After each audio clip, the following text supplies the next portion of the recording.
Okay, good afternoon every one. So ഇന്ന് നമ്മൾ എടുക്കാൻ പോകുന്ന ക്ലാസ് എന്ന് പറയുന്നത് ക്ലാസിഫിക്കേഷൻ ഓഫ് മെറ്റീരിയൽസിനെ കുറിച്ചാണ്. അപ്പം കൺസെപ്റ്റ് ബേസ്ഡ് എഞ്ചിനീയറിംഗിലെ അടുത്ത ക്ലാസ്സാണ്, അതിലേക്ക് എല്ലാവർക്കും welcome. So today we are going to start with the classification of materials. Last ക്ലാസ്സിൽ നമ്മൾ ഡിസ്കസ് ചെയ്തത് മെറ്റീരിയൽസിനെ കുറിച്ചുള്ള ഡീറ്റെയിൽസ് ആയിരുന്നു. അപ്പോൾ എന്തൊക്കെ ടൈപ്പ്, എങ്ങനെയാണ് അതിൻ്റെ activities, what are the activities and how you are going to select the materials. But ഒരു ഡീറ്റെയിൽഡ് ആയിട്ട് ക്ലാസിഫിക്കേഷൻ ഓഫ് മെറ്റീരിയലാണ് ഇന്ന് നമ്മൾ പഠിക്കാൻ പോകുന്നത്. So we can divide these materials into metals, ceramics, polymers, and further division deals to the categories of the elastomers, glasses and composites. So നമുക്ക് മെറ്റീരിയൽസിനെ മെറ്റൽസും സെറാമിക്സും പോളിമേഴ്സും ആയിട്ട് മെയിനായിട്ട് നമുക്ക് ക്ലാസിഫൈ ചെയ്യാം. Okay, metals, polymers, ceramics and composites. ഇതിൽ നമുക്ക് വേണമെങ്കിൽ ഇത് ഈ കാറ്റഗറീനെ നമുക്ക് ഇലാസ്റ്റോമേഴ്സ് ആൻഡ് അതുപോലെ തന്നെ ഗ്ലാസസ് ആൻഡ് കോമ്പോസിറ്റ്സ് എന്നും എക്സ്ട്രാ വേറെ വേണമെങ്കിൽ നമുക്ക് ലീഡ് ചെയ്യാം. ഓക്കെ, വേറെ ഡിവിഷൻസ് ആയിട്ട് നമുക്ക് എടുക്കാൻ പറ്റും, സബ് ക്ലാസ് ചെയ്ത് എടുക്കാൻ പറ്റും. Okay, now finally there are technologically important classes of the optimal, magnetic and semi conductor materials. So ഇത് കൂടാതെ ടെക്നോളജിക്കലി ഇമ്പോർട്ടൻ്റ് ആയിട്ടുള്ള മെറ്റീരിയൽസ് അല്ലെങ്കിൽ അങ്ങനത്തെ ക്ലാസിഫിക്കേഷൻ നമ്മൾ നടത്തുമ്പോൾ അതിൽ ഒപ്റ്റിക്കലായിട്ടുള്ളത്, അതുപോലെ തന്നെ മാഗ്നറ്റിക് പ്രോപ്പർട്ടീസ് ഉള്ളത്, അതുപോലെ തന്നെ സെമി കണ്ടക്ടർ ടൈപ്പ് ആയിട്ടുള്ള മെറ്റീരിയൽസ്, ഇതെല്ലാം നമുക്ക് വേറെ വേറെ എടുക്കാൻ പറ്റും. As you know that the materials which is related with the light sensitivity, it is known as optical type, and which is related with the magnetic effects, which shows the magnetic effects which relates with the magnetic type. And the semiconductor materials which used nowadays, we are using a lot of in the electronics components. Okay, so the material that used to fulfill some technical functional requirement as opposed to being just used for the decoration. So നമ്മൾ it's some functional, ഏത് material use ചെയ്യുകയാണെങ്കിലും it have its own property and we can use this material as useful characteristics ഉണ്ടായിരിക്കും. അത് നോക്കിയിട്ടാണ് നമ്മൾ material select ചെയ്യേണ്ടത്, not for the decoration actually. But some materials are typically used to resist the forces or deformations in engineering structures.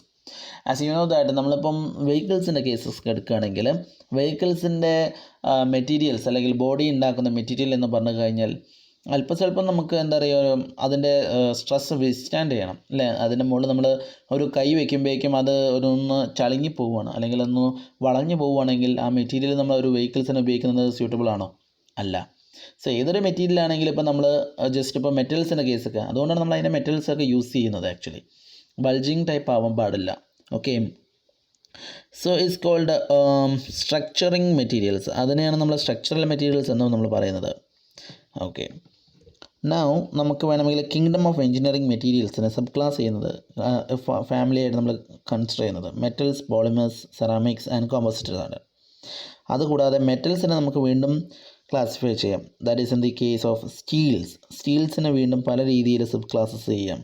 Like plain carbon steels, alloy steels, tool steels, cast and steels, stainless steel, അതിനൊക്കെ ഓരോ sub divisions ഉണ്ടായിരിക്കും.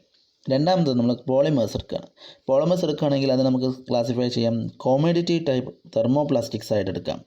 രണ്ടാമത് engineering thermoplastics, പിന്നെ thermosets, അതുപോലെ തന്നെ highly cross linked ആയിരിക്കും, and elastomers. So as you know that the commodity thermoplastics, that is polyethylene, അതുപോലെ തന്നെ പോളിസ്റ്റൈറീൻ, ഇതൊക്കെയാണ് അതിൻ്റെ എക്സാമ്പിൾ. PVC, ഇതൊക്കെയാണ് കൊമോഡിറ്റി തെർമോപ്ലാസ്റ്റിക്സിൽ വരുന്നത്. As you know that PVC എന്നൊക്കെ പറയുന്നത് നമുക്കറിയാം അല്ലേ, പൈപ്പ് അങ്ങനത്തെ കാര്യങ്ങളൊക്കെ ഉണ്ടാക്കുന്നതിനാണ് നമ്മൾ PVC ഒക്കെ യൂസ് ചെയ്യുന്നത്. So it's known as A polyvinyl chloride. പിന്നെ എഞ്ചിനീയറിംഗ് തെർമോപ്ലാസ്റ്റിക്സിൽ നമ്മൾ യൂസ് ചെയ്യുന്നത് തെർമോ കാർബണേറ്റ് അല്ലെങ്കിൽ പോളിയൂരത്തൈൻ. അതൊക്കെ നമ്മളെന്ന് പറഞ്ഞു കഴിഞ്ഞാൽ കവേഴ്സൊക്കെ ഉണ്ടാക്കുന്നത്, പ്ലാസ്റ്റിക് കവറുകളൊക്കെ ഉണ്ടാക്കുന്ന സാധനങ്ങളൊക്കെ. പിന്നെ thermosets, that is highly cross linked, that means ഈ പോളിസ്റ്ററൊക്കെ തുണി കാര്യങ്ങളൊക്കെ ഇല്ലേ, നമ്മുടെ അങ്ങനത്തെ പോളിസ്റ്റർ ആയിട്ടുള്ള തുണികൾ കാര്യങ്ങളൊക്കെ ഉണ്ടാക്കുന്നതാണ് തെർമോസ്റ്റെക്സ്, ഹൈലി ക്രോസ് ലിങ്ക്ഡ് ആയിട്ടുള്ള പോളിമേഴ്സ്. പിന്നെ വരുന്നത് ഇലാസ്റ്റോമേഴ്സ് ആണ്. ദാറ്റ് ഈസ് യുനോ റബ്ബറും അതുപോലെ തന്നെ റെസിൻസും റബ്ബർ അങ്ങനത്തെ ഇതൊക്കെ വരുന്നതൊക്കെ ഇലാസ്റ്റോമേഴ്സിൽ വരുന്നതാണ്. നെക്സ്റ്റ് വരുന്നതാണ് സെറാമിക്സ്. സെറാമിക്സിൽ നമുക്കറിയാം ഫസ്റ്റ് ക്ലാസിഫിക്കേഷൻ എന്ന് പറഞ്ഞാൽ carbide or the oxide and നൈട്രൈഡ്സിലൊക്കെ വരുന്നതാണ്. Like alumina, silicon carbide, silicon nitride ഇതൊക്കെ വരുന്നതാണ്. രണ്ടാമത്തെ വരുന്നത് സെമൻറ്റഡ് കാർബൈഡ്സിൽ വരുന്നതാണ്. പിന്നെ മൂന്നാമത്തത് കാർബൺ, അതായത് ഗ്രാഫൈറ്റ്സും കാര്യങ്ങളൊക്കെ വരുന്നത്. പിന്നെ ബിൽഡിംഗ് മെറ്റീരിയലായി യൂസ് ചെയ്യുന്നത് ബ്രിക്സ്, കോൺക്രീറ്റ് അതൊക്കെ വരുന്നത്. പിന്നെ പിന്നെ ഗ്ലാസ് വരുന്നത്. പിന്നെ കോമ്പോസിറ്റ് എന്ന് പറഞ്ഞു കഴിഞ്ഞാൽ നമുക്കറിയാം എല്ലാം കൂടെ മിക്സ് ചെയ്തിട്ടുള്ള ചില മെറ്റീരിയൽസ് ആണ്. ലൈക്ക് ലാമിനേറ്റഡ് കോമ്പോസിറ്റ് അല്ലെങ്കിൽ ഗ്ലാസ് ഫൈബർ, പോളിമർ, മാട്രിക്സ്, ഇതെല്ലാം കോമ്പോസിറ്റ്സിൽ പെടുന്നതാണ്. Okay, so these are the major classifications of the material actually. ഇനി നെക്സ്റ്റ് വൺ നമുക്ക് ഡീൽ ചെയ്യാനുള്ളതാണ് properties of the materials actually. So not only the classification as per എന്താ പറയുക, നമ്മുടെ പ്രോപ്പർട്ടീസിനനുസരിച്ചാണ് നമ്മൾ ഇതിനെ ക്ലാസിഫൈ മെയിനായിട്ട് ചെയ്യുന്നത് actually. So properties is very important in the cases of the selecting a material for our design process. The performance or the functional requirement of a material are usually given by the definable and measurable set of the material properties. That is functions അതുപോലെ തന്നെ performance, ഇത് രണ്ടിനെയും base ചെയ്തിട്ടാണ് നമ്മൾ എന്ത് ചെയ്യാം properties, അതായത് material properties ഏത് പ്രോപ്പർട്ടിയാണ് അത് കാണിക്കേണ്ടത് എന്നുള്ളത്. ദ ഫസ്റ്റ് നമുക്ക് എടുക്കേണ്ടതെന്ന് വെച്ചിട്ടുണ്ടെങ്കിൽ മെറ്റീരിയൽ സെലക്ഷനാണ്. അതെങ്ങനെയാണ് മെറ്റീരിയൽ സെലക്ഷൻ ചെയ്യേണ്ടത് which is relevant to the application. That means application അനുസരിച്ചായിരിക്കണം നമ്മൾ മെറ്റീരിയൽ സെലക്ട് ചെയ്യുന്നത്. നമ്മൾ ചെയ്യുന്നത് എന്താ വെച്ചിട്ടുണ്ടെങ്കിൽ മെറ്റീരിയൽ പ്രോപ്പർട്ടീസ് നോക്കും. എന്നിട്ട് അതിൽ inexpensive to measure and reproducible and associated with the material behaviour that is well defined in the related to the way of the material perform in the service. നമ്മൾ സാധാരണഗതിയിൽ എടുക്കുന്നത് എങ്ങനെയാണെന്ന് വെച്ചിട്ടുണ്ടെങ്കിൽ നമ്മൾ ഒരു മെറ്റീരിയൽ എടുക്കുകയാണ്. ഇപ്പോൾ ഏതെങ്കിലും ഒരു ആപ്ലിക്കേഷൻ നമ്മൾ എടുക്കുകയാണെങ്കിൽ അല്ലെങ്കിൽ ഒരു ഡിസൈന് വേണ്ടി നമ്മൾ ഒരു മെറ്റീരിയൽ സെലക്ട് ചെയ്യുകയാണെങ്കിൽ അതിൽ ഇൻഎക്സ്പെൻസീവ് ആയിട്ടുള്ളതും അതുപോലെ തന്നെ ഈസിലി അവൈലബിൾ ആയിട്ടുള്ളതുമായുള്ള മെറ്റീരിയൽസ് നമ്മൾ നോക്കും. ആ മെറ്റീരിയൽസിനെ that materials we will consider and that material we will put in here. But maybe it's not the suitable one, but most of the cases ഒരു 70-80% സ്യൂട്ടബിൾ ആയിട്ടുള്ള material ആണെങ്കിൽ which is also the lowest in the cost, പിന്നെ അതുപോലെ തന്നെ easily available ആണ്, റീപ്രൊഡ്യൂസബിളും ആണെങ്കിൽ we will select that one. Okay, ഇപ്പോൾ എക്സാമ്പിൾ പറയുകയാണെങ്കിൽ അലെൻകോ എന്നൊക്കെ പറയുന്ന മെറ്റീരിയൽസ് ഉണ്ട്. അപ്പോൾ മെറ്റീരിയൽസൊക്കെ എന്നൊക്കെ പറഞ്ഞു കഴിഞ്ഞാൽ ദാറ്റ് മേ ബി ദി എന്താണ് കൂടുതലായിട്ട് ഈ പറഞ്ഞ മാതിരി ഹീറ്റ് പ്രൊഡ്യൂസ് ചെയ്യുന്ന മെറ്റീരിയൽ. ബട്ട് നിക്രോംസ് ആണ് നമ്മൾ യൂസ് ചെയ്യുന്നത് ഫോർ ദി ഹീറ്റിംഗ് എലമെൻറ്റിന് വേണ്ടിയിട്ട്, because it is easier to purchase and which is most എന്താ പറയുക അവൈലബിൾ ആണ്. ഓക്കെ, നെക്സ്റ്റ് അതിലൊരു എക്സാമ്പിൾ പറയുകയാണ്, പ്രോപ്പർട്ടീസിൻ്റെ കേസിലൊരു എക്സാമ്പിൾ പറയുകയാണ്. The elastic limit measures the first significant deviation from the elastic behaviour that is reduced to measure, so the substitute is here and more reproducible 0.2% offset yield strength. അപ്പോൾ yield strength അതുപോലെ തന്നെ നമുക്ക് വേണമെങ്കിൽ fatigue, fracture roughness, അതുപോലെ തന്നെ fatigue properties, damping capacity, creep, ഇതൊക്കെയാണ് actually structure sensitive ആയിട്ടുള്ള properties. പക്ഷേ സ്ട്രക്ചർ ഇൻസെൻസിറ്റീവ് ആയിട്ടുള്ള പ്രോപ്പർട്ടീസ് എന്ന് പറയുന്നത് actually porosity, density, modulus of elasticity, thermal conductivity, ഇതെല്ലാം സ്ട്രക്ചർ ഇൻസെൻസിറ്റീവ് ആയിട്ടുള്ള പ്രോപ്പർട്ടീസാണ്. പക്ഷേ സ്ട്രക്ചർ സെൻസിറ്റീവ് ആയിട്ടുള്ള പ്രോപ്പർട്ടീസും ഉണ്ട്. അപ്പോൾ കാറ്റഗറി നമ്മൾ തിരിക്കുന്ന സമയത്ത് എന്താ വെച്ചിട്ടുണ്ടെങ്കിൽ ആദ്യം നമ്മൾ ചെയ്യേണ്ടത് ഒരു സ്ട്രക്ചർ ഇൻസെൻസിറ്റീവും അതുപോലെ തന്നെ സെൻസിറ്റീവുമായുള്ള പ്രോപ്പർട്ടീസിനെ നമ്മൾ മെറ്റീരിയലൈസ് ചെയ്യണം. ഓക്കെ, ഏതാണ് വേണ്ടതെന്നുള്ളത്.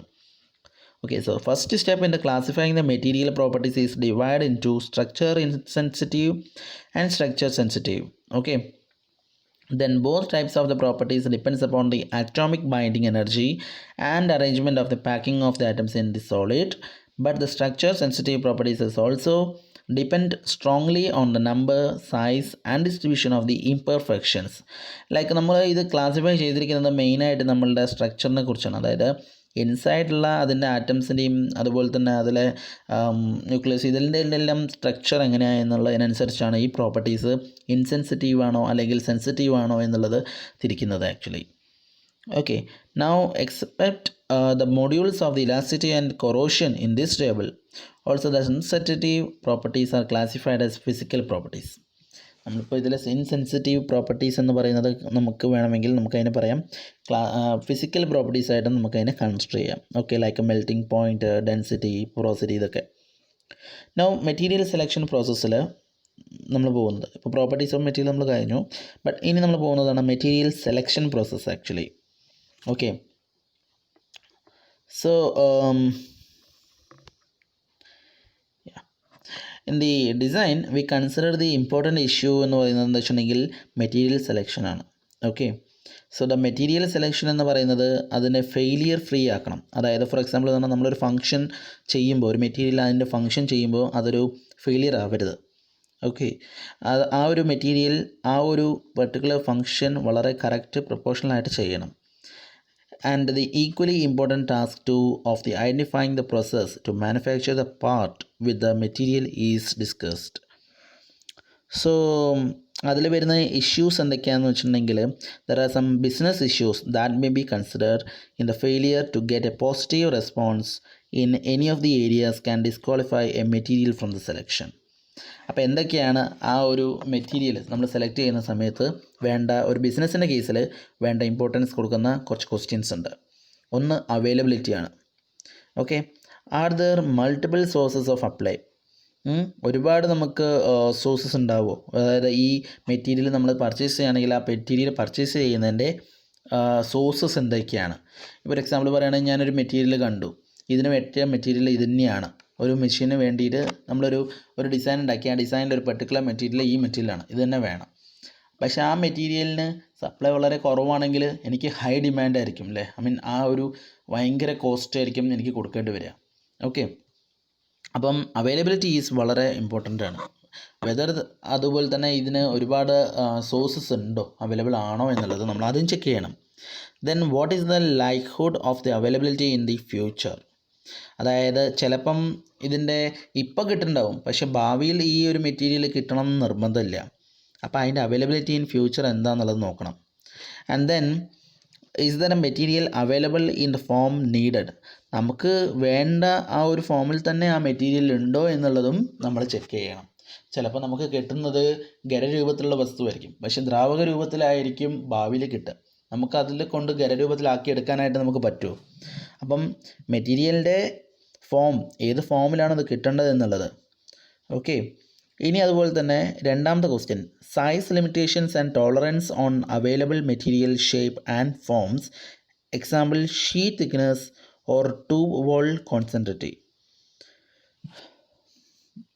അതായത് നമുക്ക് രണ്ടാമത് പറഞ്ഞിരിക്കുന്നത് സൈസ് ലിമിറ്റേഷൻസ് ആണ്. അതുപോലെ തന്നെ tolerance on available material shape and forms. ഇപ്പോൾ നമുക്ക് കിട്ടുന്ന മെറ്റീരിയൽ എന്ന് പറയുന്നത് നമുക്ക് വേണ്ട തിക്നെസ് അതിനേക്കാൾ വളരെ കുറവാണ് കിട്ടുന്നത് വിചാരിക്കുക. അപ്പോൾ അത് നമുക്ക് വേറെ പ്രോസസ്സ് ചെയ്യേണ്ടി വരും അല്ലേ. സപ്പോസ് ഫോർ എക്സാമ്പിൾ പറയുകയാണെങ്കിൽ നമുക്കൊരു 1 mm തിക്നെസ് ഉള്ള ഒരു മെറ്റീരിയൽ, ഒരു ഷീറ്റാണ് നമുക്ക് വേണ്ടത്. പക്ഷേ നമുക്ക് അത്രയും തിക്നെസ് കുറവാണ്, അല്ലെങ്കിൽ അത്രയും തിക്നെസ് കൂടുതലുള്ള, വളരെ തിക്നെസ് കൂടുതലുള്ള ഒരു മെറ്റീരിയലാണ് കിട്ടുന്നത്. അപ്പോൾ അതിനെ റീഷേപ്പ് ചെയ്യാനും അതുപോലെ തന്നെ എന്താ പറയുക, അതിനെ റീസൈസ് ചെയ്യാനൊക്കെ വളരെ ബുദ്ധിമുട്ടായിരിക്കും നമുക്ക്. അപ്പോൾ ഓൾമോസ്റ്റ് അതേ സൈസിലുള്ള മെറ്റീരിയൽ സംഘടിപ്പിക്കാൻ നമുക്ക് നോക്കണം. അപ്പോൾ size limitations and tolerance on the available material shape and forms is very important. The third one is the extensive variability in properties. ഇപ്പോൾ നമ്മളെടുക്കുന്ന മെറ്റീരിയൽസ് എന്ന് പറയുന്നത് അതിൻ്റെ പുറത്തുള്ള കണ്ടീഷൻസ് വെച്ച് നോക്കുമ്പം വളരെയധികം വേരിയബിൾ ആവുക, അതായത് ലൈക്ക് പെട്ടെന്ന് തന്നെ ചേഞ്ച് ആയിക്കൊണ്ടേയിരിക്കുക. ഇപ്പോൾ ഒരു എക്സാമ്പിൾ പറയുകയാണെങ്കിൽ നമുക്ക് ഇപ്പം നമുക്കൊരു ആൽക്കഹോളിക് ആയിട്ടുള്ള ഒരു സാധനം ഉണ്ടാക്കണം എന്ന് വിചാരിക്കുക. ഫോർ എക്സാമ്പിൾ പറയുകയാണെങ്കിൽ ഇപ്പോൾ നമുക്ക് പോപ്പുലർ ആയിട്ടുള്ള എന്താണ് ആക്ച്വലി സാനിറ്റൈസേഴ്സ് അല്ലേ. അപ്പോൾ ഈ സാനിറ്റൈസേഴ്സ് നമ്മൾ യൂസ് ചെയ്യുമ്പോൾ അതിൽ ആൽക്കഹോൾ കണ്ടൻറ്റ് ആക്ച്വലി ഇത്ര പെർസെൻറ്റേജ് ആയിരിക്കണം. അപ്പോൾ ഈ ആൽക്കഹോൾ കണ്ടൻറ്റ് ആക്ച്വലി കൂടുതലാവുകയാണ്. ഇപ്പം നമുക്ക് പറഞ്ഞു വെച്ചാൽ വളരെ ഹൈ കൂടുതലാണെങ്കിൽ അതിന് നമ്മൾ ഇത് ചെയ്യണം, അതിനെ കോൺസെൻട്രേഷൻ കുറച്ച് കൊണ്ടുവരണം. ഇനി ഈ ആൽക്കഹോൾ കണ്ടൻറ്റ് നമ്മൾ വാങ്ങിക്കുന്ന സമയത്ത് ഹൈ കണ്ടൻറ്റാണ്, പക്ഷേ അതിനെ കുറച്ച് വരുമ്പോഴേക്കും ഈ പറഞ്ഞമാതിരി അത് പെട്ടെന്ന് തന്നെ വേപ്പറൈസ് ചെയ്ത് പോകുന്ന ടൈപ്പാണ് ആൽക്കഹോൾ കണ്ടൻറ്റ് എന്ന് പറയുമ്പോൾ. അപ്പോൾ അങ്ങനെ വേപ്പറൈസ് ചെയ്ത് പോകുന്നതാണോ അല്ലയോ, ഇതെല്ലാം നമ്മൾ ചെക്ക് ചെയ്യണം. ഇനി രണ്ടാമത്തത് environmental impact including the ability to recycle the material. Suppose നമ്മൾ പർച്ചേസ് ചെയ്യുന്ന മെറ്റീരിയൽ എന്ന് പറയുന്നത് ചിലപ്പോൾ നമ്മളുടെ ആപ്ലിക്കേഷന് വളരെയധികം യോജിക്കുന്നതായിരിക്കും. ബട്ട് ആ ഒരു മെറ്റീരിയൽ ചിലപ്പം എൻവിറോൺമെൻറ്റൽ പ്രോപ്പർട്ടീസ് ഉണ്ടായിരിക്കും. എൻവിറോൺമെൻറ്റൽ പ്രോപ്പർട്ടീസ് പറഞ്ഞാൽ എൻവിറോൺമെൻറ്റിന് എന്തെങ്കിലും കോട്ടം വരുത്തുന്ന രീതിയിൽ. ഫോർ എക്സാമ്പിൾ പറയുകയാണെങ്കിൽ നമ്മുടെ CNC, ക്ലോറോ ഫ്ലോറോ കാർബൺ എന്ന് പറയുന്ന ഒരു വസ്തു, അതെന്ന് പറയുന്നത് നമ്മൾ എയർ കണ്ടീഷനിലും അതുപോലെ തന്നെ ഫ്രീസേഴ്സിലൊക്കെ യൂസ് ചെയ്യുന്നൊരു മെറ്റീരിയലാണ്. It's very quite efficient and it is very easy to use, but the problem is that it will damage the ozone. So that is why the government banned that CFC. So അങ്ങനെ അത് ഉപയോഗിച്ചിരിക്കുന്ന വസ്തുക്കൾ അല്ലെങ്കിൽ അത് ഉപയോഗിച്ചിരിക്കുന്ന AC അങ്ങനത്തെ കാര്യങ്ങളെല്ലാം അത് നിർത്തലാക്കിയിരിക്കുകയാണ്. അപ്പോൾ ആ മെറ്റീരിയലിനെ ബാൻ ചെയ്താൽ ആ മെറ്റീരിയൽ യൂസ് ചെയ്യാൻ പാടില്ല എന്നുള്ളതാണ് റൂൾ. അപ്പം നമുക്ക് കിട്ടിയ മെറ്റീരിയൽ ബട്ട് എൻവിറോൺമെൻ്റലി അത് ഡാമേജ് ക്രിയേറ്റ് ചെയ്യും. അങ്ങനത്തെ മെറ്റീരിയൽ എന്താ പറയുക, നമ്മുടെ എൻവിറോൺമെൻറ്റിന് ഒരു ഇമ്പാക്റ്റ് ഉണ്ടാക്കുന്ന മെറ്റീരിയൽ നമ്മൾ യൂസ് ചെയ്യാൻ പാടില്ല. പിന്നെ അതുപോലെ തന്നെ നമ്മളിപ്പോൾ പ്ലാസ്റ്റിക്കിൻ്റെ മെറ്റീരിയൽസ് യൂസ് ചെയ്യുന്നു. പ്ലാസ്റ്റിക്കിന് ഇത്ര ഘനം അല്ലെങ്കിൽ ഇത്ര റീസൈക്ലബിൾ ആയിട്ടുള്ള പ്ലാസ്റ്റിക്സുകളെ നമ്മൾ യൂസ് ചെയ്യാൻ പാടുള്ളൂ എന്ന് നമുക്ക് വന്നു കണ്ടില്ലേ, അതുപോലെ. ഇനി last point, cost material selection comes down to buying the properties as the best available price. ഇനി അടുത്തെന്ന് പറഞ്ഞാൽ നമ്മളെ കോസ്റ്റാണ് ആക്ച്വലി. ഇപ്പോൾ കോസ്റ്റിൻ്റെ കേസിൽ നമ്മൾ വളരെ കുറച്ച് കോസ്റ്റുള്ള ഒരു മെറ്റീരിയലാണ് നമ്മൾ പർച്ചേസ് ചെയ്യുന്നതെന്ന് വെച്ചിട്ടുണ്ടെങ്കിൽ അതിനെ നമുക്ക് നമ്മൾ പ്രൊഡക്റ്റാക്കി മാറ്റുമ്പോൾ നമുക്ക് ടോട്ടൽ കോസ്റ്റ് നമുക്ക് കുറയും. ഓക്കെ, ഒരു ഡിസൈൻ കോസ്റ്റ് ടോട്ടലി കുറയും നമുക്ക്. അത് അല്ലെങ്കിൽ ഇപ്പോൾ നമ്മൾ ഒരു മെറ്റീരിയൽ വാങ്ങുകയാണ്, ഫോർ എക്സാമ്പിൾ പറയുകയാണെങ്കിൽ ഒരു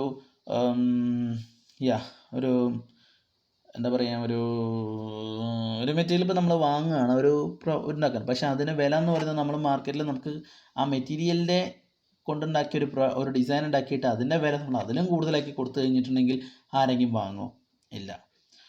ഫോർ എക്സാമ്പിൾ പറയുകയാണെങ്കിൽ നമ്മളിപ്പോൾ ഒരു സെൻറ്റ് കുപ്പിയോ അല്ലെങ്കിൽ ഒരു സെൻറ്റ്, ഈ സെൻറ്റിൻ്റെ കുപ്പീൻ്റെ ഒരു വില എന്ന് പറയുകയാണെങ്കിൽ, ഒരു ഡിയോഡ്രൻറ്റ് നമ്മൾ കുപ്പി വാങ്ങുകയാണെങ്കിൽ ആ കുപ്പീൻ്റെ വില എന്ന് പറയുന്നത് അതിനേക്കാൾ കൂടുതലാണെങ്കിൽ, ഡിയോഡ്രൻറ്റിനേക്കാൾ കൂടുതലാണെങ്കിൽ അവർക്ക് എന്ത് ചെയ്യും, അത്രയും വില കൊടുത്തുള്ള ആൾക്കാർ അത് വാങ്ങില്ല.